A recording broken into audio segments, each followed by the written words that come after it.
Este áudio é do filme Mad Max, que foi lançado em 1979 e tinha como principal estrela o ator Mel Gibson.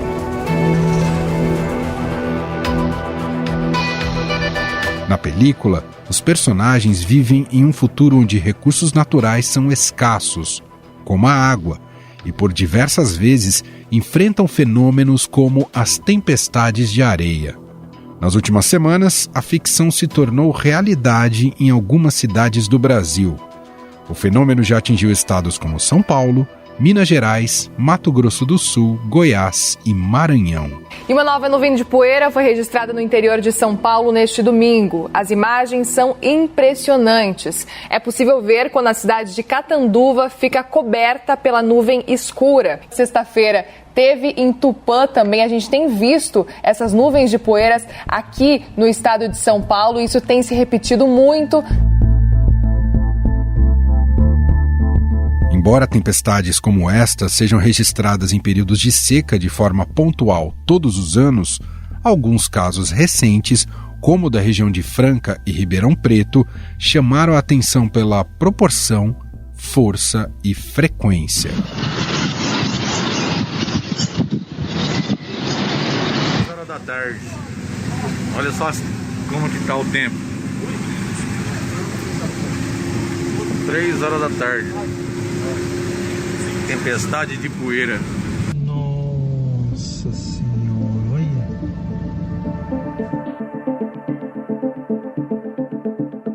O fenômeno conhecido como Haboob é causado por temporais com ventos fortes que, em contato com o solo muito seco, formam uma espécie de rolo compressor de sujeira que pode chegar a até 10 quilômetros de altura. Um relatório do painel intergovernamental sobre mudanças climáticas deste ano já havia demonstrado que episódios como estes se tornaram cada vez mais frequentes e evidentes. Os registros do fenômeno estão relacionados tanto a fatores locais quanto de âmbito mais amplo.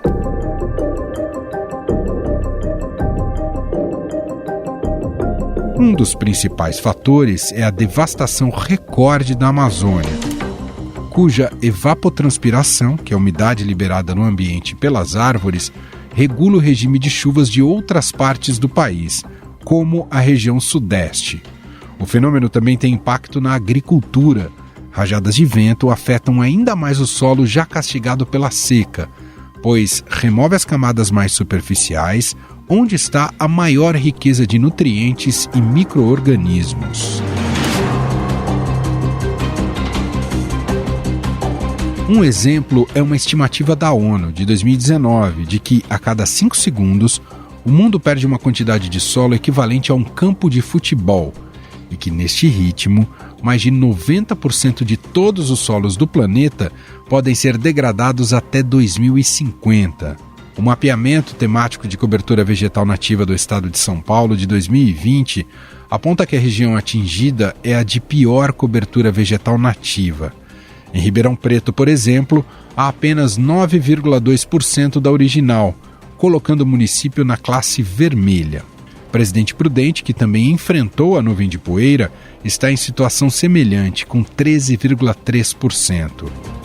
Para nos explicar melhor sobre esse fenômeno, suas causas e consequências, convidamos a pesquisadora Mercedes Bustamante, professora de Ecologia da Universidade de Brasília e uma das participantes do grupo de trabalho do IPCC da ONU.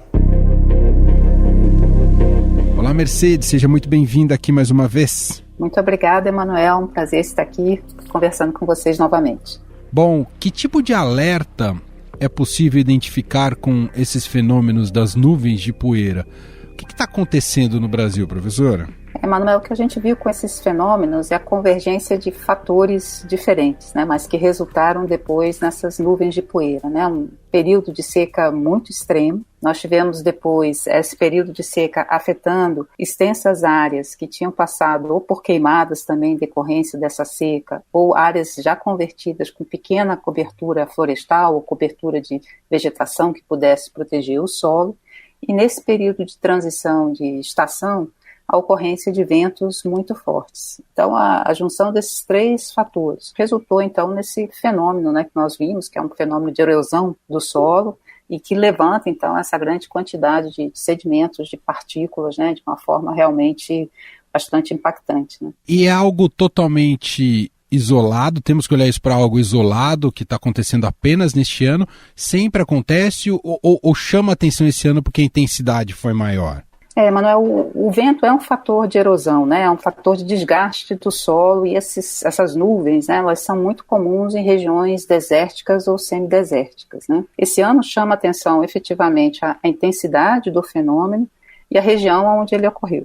Então, normalmente não é o que você caracterizaria nessa parte do interior de São Paulo, por exemplo, e hoje afetando já outros estados, né, do interior do Brasil, como zonas desérticas ou semidesérticas. Né? Então, efetivamente é um fator que veio da convergência dessa seca extrema associada a questões do uso do solo, e, por sua parte, também a questão das queimadas que vão removendo, né, essa proteção natural que a vegetação, aquele resto de vegetação proporciona ao solo. Então, acho que o que chama a atenção é a possibilidade que essa junção de eventos passa a se tornar cada vez mais frequente. Né? Enquanto a gente estiver num período de seca como o atual, agora a gente está nessa fase de transição, em tese, essas nuvens ainda podem se repetir ainda nesse período, professora? Nós temos ainda a possibilidade de que isso aconteça, porque apesar das chuvas terem se iniciado, elas ainda estão ainda de forma bastante errática. A gente não teve ainda a entrada do período chuvoso com chuvas regulares. Né? Outra preocupação que a gente também é mesmo que essas chuvas comecem a entrar de forma mais regular, elas ainda vão encontrar o solo desprotegido, né? E a gente passa a ter aí um outro fenômeno, né? Em vez de ser esse processo de erosão provocada pelo vento, a gente passa a ter agora um processo de transporte, né, de partículas de solo provocados pela água, né?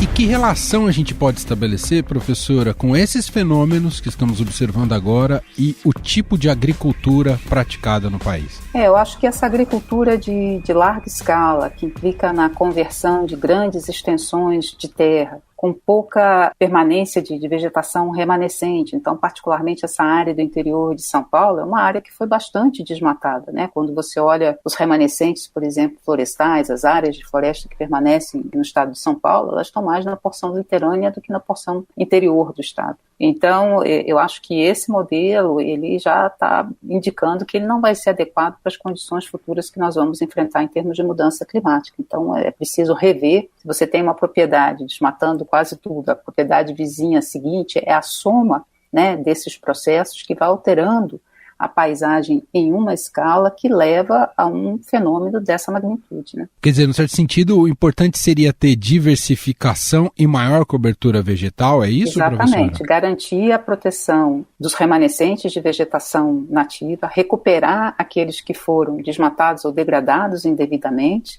Então, é uma região que tem um passivo ambiental, tem áreas a serem restauradas, e também trabalhar, no caso das áreas já abertas, né, que foram incorporadas para a agricultura, com uma diversificação dos cultivos. Né? Então, é essa diversificação da paisagem, onde você tem uma mistura de áreas protegidas, áreas recuperadas, áreas já abertas de usos múltiplos, que vai garantir a resiliência, a capacidade dessas áreas de responder a essas perturbações que vão se tornar mais frequentes. Atualmente, no cenário atual brasileiro, a gente não tem motivos para acreditar nisso, né, professora? Você viaja para o centro-oeste do Brasil, virou tudo um grande campo de soja, não é, professora? Essa é uma paisagem, como eu comentei com você, Manuel, que eu acho que ela não vai ter mais lugar no futuro, né? Essa ideia da gente ter extensões de monocultura, elas não são mais indicadas para esse futuro que a gente tem de menos disponibilidade hídrica, de temperaturas mais altas e com pouca proteção por parte da vegetação natural. Quando a gente olha o próprio Código Florestal, né, Manuel, que diz como a proteção deve acontecer em áreas, propriedades privadas, por exemplo, o código ele estabelece um limite até onde você pode fazer a supressão de vegetação, mas toda a supressão de vegetação ela tem que ser autorizada pelos órgãos ambientais. Então, o cumprimento dessa etapa de solicitar autorização de supressão da vegetação é onde o Estado pode atuar para reduzir ou para minimizar os impactos desse tipo de agricultura, ou desse modelo de agricultura que a gente teve até hoje. As nuvens de poeira, além desse efeito imediato, prático, para quem sofreu ali, né, nessas regiões, tem também um impacto, digamos, simbólico, porque o visual é muito assustador, basta ver os inúmeros vídeos publicados em redes sociais, etc. e tal, traz mesmo um cenário de fim de mundo, de catástrofe. A senhora acredita que, no certo sentido, no plano simbólico, isso também ajuda a despertar a sociedade para o problema? Eu acho que sim, eu acho que ela mostra que muitas vezes o que parece ser um problema só referente a áreas rurais ou a florestas, que não diz respeito às áreas urbanas, né, mostra que nós dependemos também dentro das cidades do que acontece no campo, do que acontece nas florestas, né. Então eu acho que traz exatamente essa ideia de que a população urbana também precisa se preocupar com esses fenômenos que estão associados ao modelo de agricultura, à proteção ambiental e às mudanças climáticas globais, ou seja, esse último relatório do IPCC ele foi bem claro, né, Manuel, quando ele coloca que não há uma região do globo que vai ficar protegida dos impactos, né?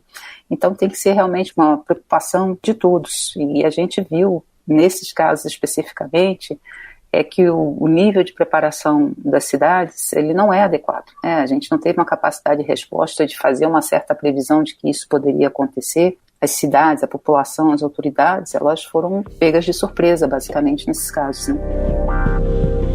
Bom, por falar até em convergência de fenômenos e assuntos relacionados a isso que estamos discutindo aqui, professora, paralelamente a esses eventos das nuvens de poeira, o governo agora está se debruçando para encontrar alguma solução e possibilidade de diminuir ali o preço do combustível na bomba, dados os efeitos que tem tido na economia e na inflação.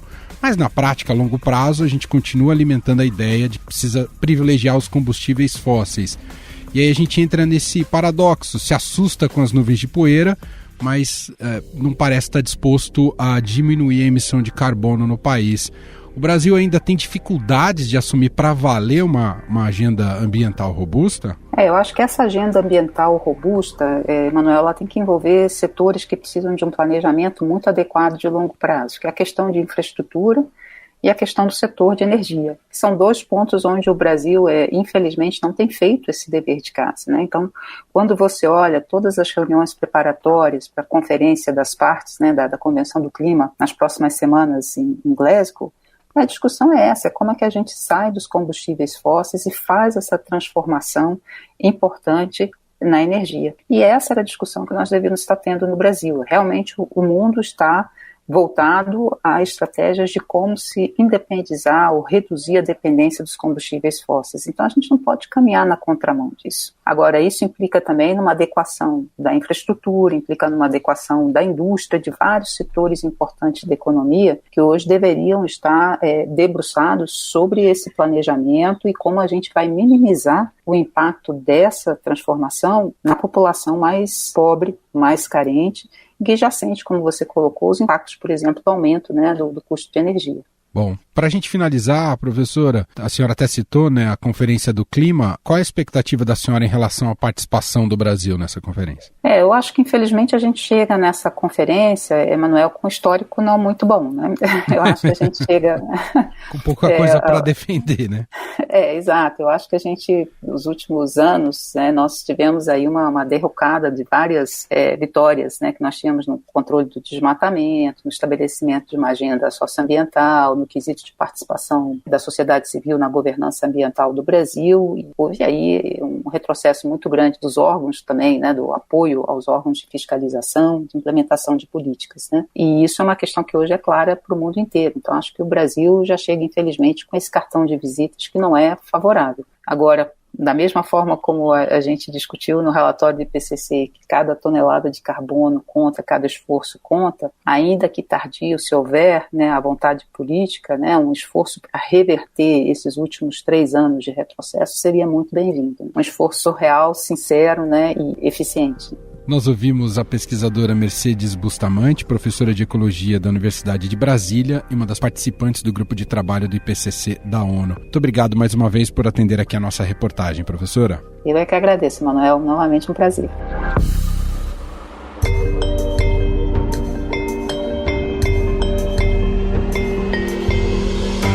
Mas além do meio ambiente, as nuvens de poeira podem trazer sérios problemas à nossa saúde. O fenômeno pode ser prejudicial para crianças, idosos e quem já sofre com problemas respiratórios, como doença pulmonar obstrutiva crônica asma, rinite ou sinusite. O grande risco é exatamente a inalação disso, porque é um material particulado muito fino, né? Ele é muito similar à fuligem, pode ter aí restos de queimadas, né? Mas o grande risco realmente é a inalação. Vamos dizer, ele entra colado com essas partículas, né? O termo técnico é absorvido, e leva junto com ele esses outros contaminantes. Então, realmente, isso pode causar um prejuízo sério à saúde. As partículas menores da tempestade de areia, que continuam pairando no ar, só se diluem quando chove ou são arrastadas por ventos fortes. Elas conseguem, inclusive, atravessar a camada de proteção da maior parte das máscaras faciais, com exceção da N95 PFF2. Quando absorvidas em excesso, elas podem gerar crises de asma, insuficiência respiratória, tosse e chiado no peito. Para falar dessas consequências da nuvem de poeira para a saúde, convidamos o médico pneumologista do Hospital Alemão Oswaldo Cruz, Gustavo Prado. Olá, doutor. Muito obrigado por ter aceito aqui o nosso convite. Olá, Emanuel. Olá a todos os ouvintes aí das plataformas digitais do Estadão. Qual é a reação de um médico pneumologista quando vê uma nuvem como aquela, doutor? Pois é um cenário apocalíptico, né? O que a gente já viu em muitos filmes de ficção científica, presenciar isso na nossa realidade, em cidades do interior do estado de São Paulo, é realmente bastante preocupante, porque se aquela nuvem, aquela névoa de material particulado é tão densa a visão, imagina, né, os resultados possíveis da inalação de todas essas partículas. Então, de fato, há já a previsão de que essas exposições, né, ao aumento de poluentes particulados no ar, mesmo esses de origem nas regiões menos industrializadas e com menos frota automotiva, também causem danos à saúde, especialmente ao sistema respiratório e cardiovascular. E o impacto é generalizado em toda a população ou, digamos que tem mais riscos para quem já tem problemas prévios respiratórios? Bom, o que a gente já tem de experiência em publicações que comprovam repetidas vezes essa relação de causalidade entre a exposição à poluição atmosférica e aos prejuízos no organismo é que há sim grupos mais vulneráveis, né? Então, os extremos de idade, os idosos e as crianças pequenas, assim como aquelas pessoas com doenças respiratórias e cardiovasculares, são mais suscetíveis, seja a piora, ao agravo dessas doenças pré-existentes, seja a instalação de novos problemas respiratórios e cardiovasculares. Então a gente já sabe que em épocas de queimadas nas regiões rurais, a gente tem o aumento das admissões hospitalares por doenças cardiovasculares, arritmias, angina, infarto, né, e acidentes vasculares cerebrais, assim como também pelas doenças respiratórias, como infecções respiratórias e descompensação, crises de asma, bronquite crônica e enfisema. E a mesma coisa acontece nas regiões urbanas também, quando a gente percebe nas épocas mais poluídas, que normalmente coincide com essas épocas mais secas do ano, né, que no estado de São Paulo corresponde aí ao período compreendido mais ou menos entre abril e setembro, outubro. Essa época mais seca acaba concentrando cargas maiores de poluentes no ar e isso repercute de forma bastante mensurável nas admissões hospitalares por causas respiratórias e cardiovasculares. É claro, doutor, que a gente já está com a vacinação bastante avançada aqui no Brasil, mas tem muito terreno pela frente. Mas, olhando para esses fenômenos extremos e esse cenário de pandemia, qual que é a avaliação que o senhor faz? Se torna ainda mais delicada a situação para muitos pacientes?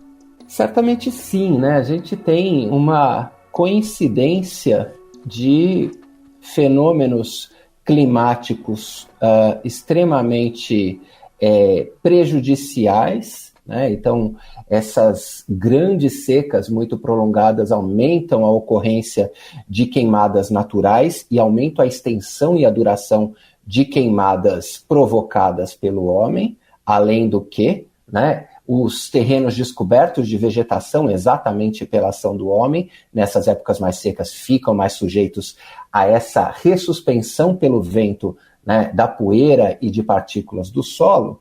E no momento em que a gente tem um contingente muito grande, a gente fala de milhões de pessoas que tiveram Covid, conseguiram sobreviver à doença, mas em graus diferentes, muitas delas acumularam sequelas. Por isso a gente nunca fala que a cura é um processo simples, né, como simplesmente deixar de estar doente. Muitas dessas pessoas acabam mantendo sintomas prolongados e ficando suscetíveis a complicações. A gente tem uma coincidência bastante infeliz, né, de uma situação em que a gente está exposto a uma concentração muito grande de poluentes atmosféricos e com uma população vulnerável provavelmente maior, porque a gente tem as pessoas que contraíram a doença e se recuperaram com alguns níveis de sequela e aquelas que estão ainda diariamente adoecendo e, infelizmente, indo a óbito por essa doença que ainda não está completamente controlada. Bom, como a gente ainda está numa fase de transição, né, a época de chuvas não chegou para valer, qual que é a recomendação, principalmente para as pessoas que moram nessas regiões sujeitas a esses fenômenos extremos, doutor?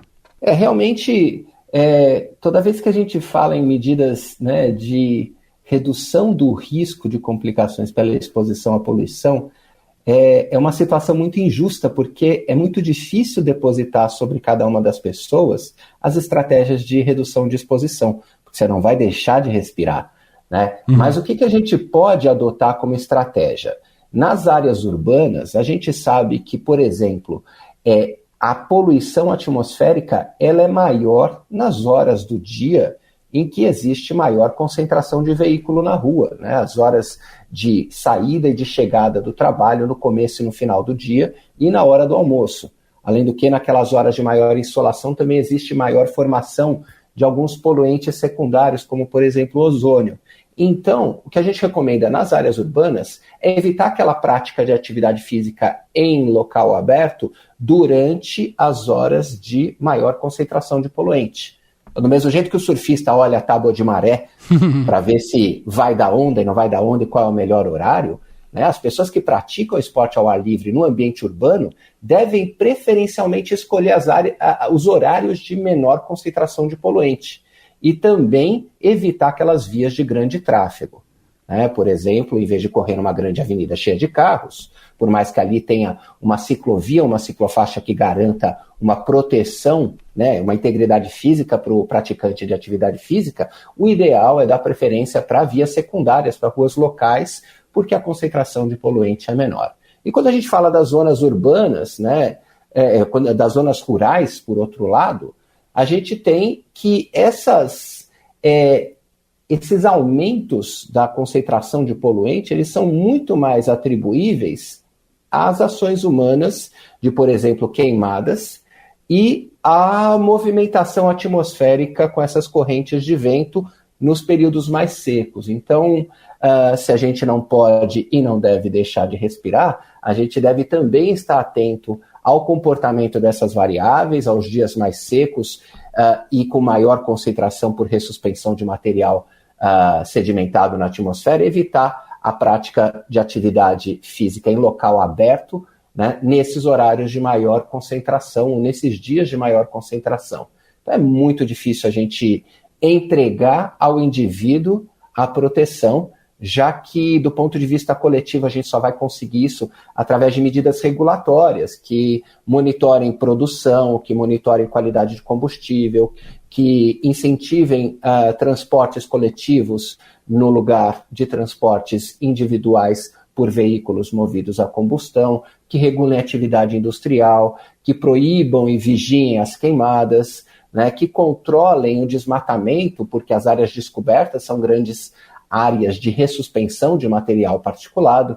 Então, tudo, na verdade, deveria se resumir ao controle das emissões. Só uma última pergunta, diante de todo esse contexto que o senhor nos apresentou, né, de problemas vinculados ao nosso modelo de sociedade, né, e de produção econômica, né, com uma falta de preocupação com a questão ambiental, faz de um certo modo que tenhamos um impacto na saúde considerável, que a gente tenha, vou usar aqui uma comparação talvez um tanto exagerada, mas faz com que tenhamos uma sociedade um pouco mais asmática diante da qualidade do ar que a gente tem? Olha, isso é um raciocínio verdadeiro, né? Embora a asma, por exemplo, que foi o exemplo que você citou, seja uma doença determinada por muitos fatores, a exposição à poluição é sem dúvida um fator de agravo, né? Inclusive um fator que durante a infância atrasa e limita o desenvolvimento pulmonar. Então, por exemplo, crianças que residem ou estudam em escolas próximas a vias de grande tráfego, elas apresentam um desenvolvimento pulmonar menor do que aquelas que estão mais distantes. Uau. E essas têm também um risco maior de, na adolescência e na vida adulta, virem a se tornar asmáticos e terem outras doenças respiratórias. Então, sim, a poluição, que é algo que a gente imagina que pode só piorar doenças crônicas em indivíduos vulneráveis, ela também é um fator de risco para o desenvolvimento futuro dessas doenças quando a gente fala nas crianças de hoje. Muito bem, nós ouvimos Gustavo Prado, médico pneumologista do Hospital Alemão Oswaldo Cruz, gentilmente aqui atendendo a nossa reportagem. Muito obrigado, viu, doutor, pelos esclarecimentos. Eu que agradeço e sigo à disposição do Estadão e dos ouvintes. E este foi o Estadão Notícias de hoje, quarta-feira, dia 6 de outubro de 2021. Estadão Notícias. A apresentação foi minha, Emanuel Bonfim. Na produção, edição e roteiro, Gustavo Lopes, Jefferson Perleberg e Ana Paula Niederauer. A montagem é de Moacir Biasi e o diretor de jornalismo do Grupo Estado, João Fábio Caminuto. O nosso e-mail é podcast@estadão.com. Um abraço para você e até mais.